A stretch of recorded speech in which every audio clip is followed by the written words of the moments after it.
Welcome back, wrestling fans, to Wainsider, where we go beyond the surface to uncover the stories that shake the very foundation of this business. Tonight, we face one of the darkest chapters in the ongoing saga of the tribal chief, Roman Reigns. For years, Roman has carried the weight of WWE on his shoulders. He has been the face, the leader, and the figurehead of dominance. From pay-per-view main events to championship reigns, he has defined an era. But with great power always comes great pressure.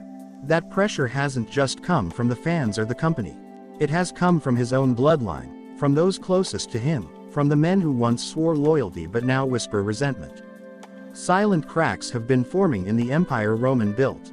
Please like, share and subscribe for more WWE content. On Raw, the tension boiled over. The night began with fans expecting Roman's usual aura of dominance. The chants of "Tribal Chief" echoed through the arena, but there was a sense in the air that something was waiting, lurking, ready to strike. Roman's entrance was as commanding as ever. He walked with pride, his face showing no fear, but behind that stoic expression was the toll of years spent at the top. His body carried the scars, his spirit carried the weight, and his family's name carried expectations he could never set down. The show unfolded normally, but whispers circulated backstage. Bronson Reed and Braun Breaker, two of the most dangerous forces in WWE today, had been spotted together, speaking in low tones, their eyes fixed on the path of the tribal chief. For weeks, both men had been vocal about being overlooked. Bronson Reed, with his sheer power, and Braun Breaker, with his raw intensity, saw Roman not as a leader, but as a wall standing in front of their rise. Silent resentment had built, and on this night, it was ready to explode. As Roman made his presence known, cameras captured subtle moments of unease. He wasn't surrounded by his family. The Usos weren't there. Solo Sikoa wasn't in sight. For the first time in years, Roman looked isolated. Halfway through the night, the shocking climax struck. Out of nowhere, Bronson Reed blindsided Roman during a backstage interview. His massive frame crashed into the tribal chief, sending him sprawling. And before Roman could recover, Braun Breaker charged like a wild animal, spearing him through equipment crates. The arena gasped as the footage aired on the big screen. Roman Reigns, the untouchable figure, was left broken on the concrete floor. The tribal chief cried out in pain, clutching his ribs, his face twisted not only in agony but in disbelief. Security and medical personnel rushed in, but the damage had been done. Reed and Breaker stood tall over Roman's body, their eyes filled with fury and satisfaction. The moment wasn't about victory. It was about sending a message. The era of Roman Reigns was over.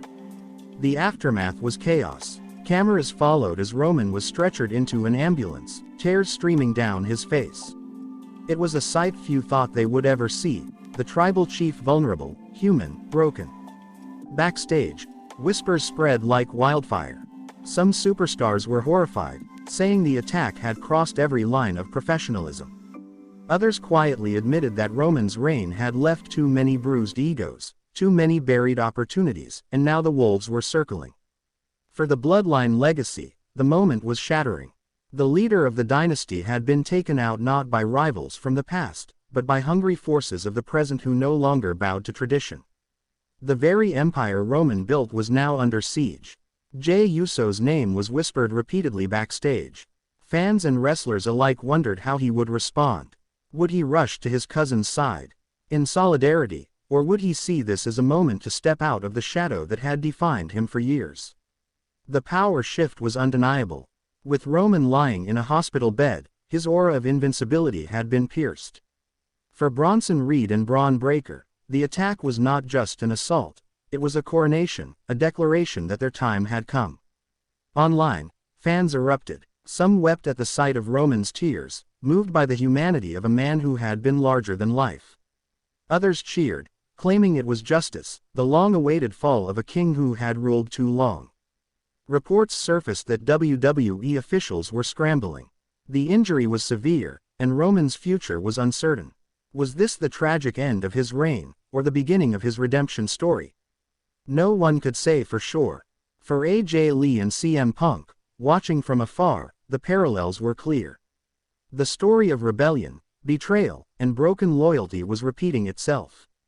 The cycle of wrestling had once again swallowed its brightest star in blood and betrayal. As Roman lay in the hospital, the tears symbolized more than pain. They symbolized the crushing weight of betrayal, the heartbreak of losing trust, and the reality that even family legacies cannot protect you from the wolves waiting in the dark. The empire of the bloodline now faces a reckoning. The strength that once united them has fractured. The power that once protected Roman has abandoned him. And the trust that bound them together has been shattered in front of the world. Raw 2025 will be remembered as the night Roman Reigns fell, not in the middle of the ring, but on the cold, unforgiving floor of betrayal.